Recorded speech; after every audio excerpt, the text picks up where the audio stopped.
Aqui, vem.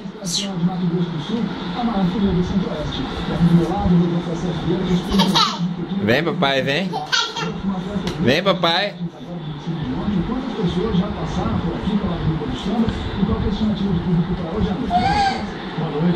Vem, papai. Aqui, Miguel. Miguel.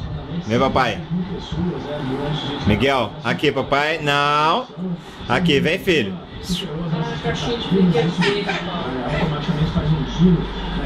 Vem, papai.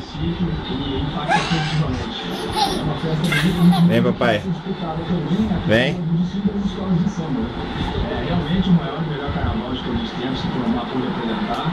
E o desfile da escola de samba será... Você ficou com medo? Você veio andando tão rápido.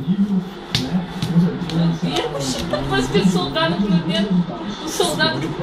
Ah, não, não, não! Vem, papai.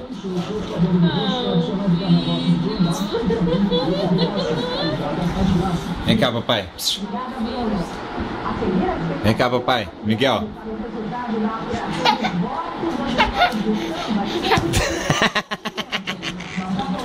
Esse é o Miguel Henrique aprendendo a andar.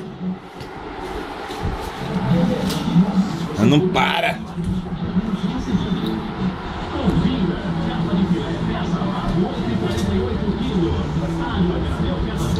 Barato, hein?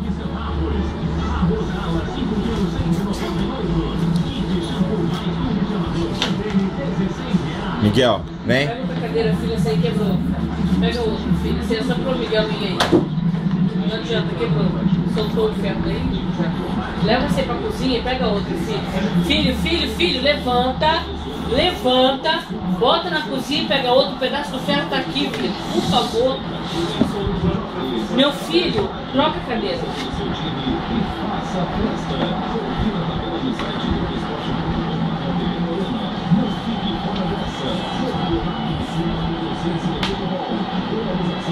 Miguel. Aqui, papai, vem. Vem, papai. Vem, papai.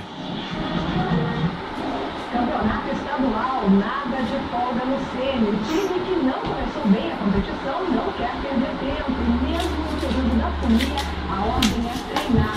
Inspiração amarela. Você não vai dar, não?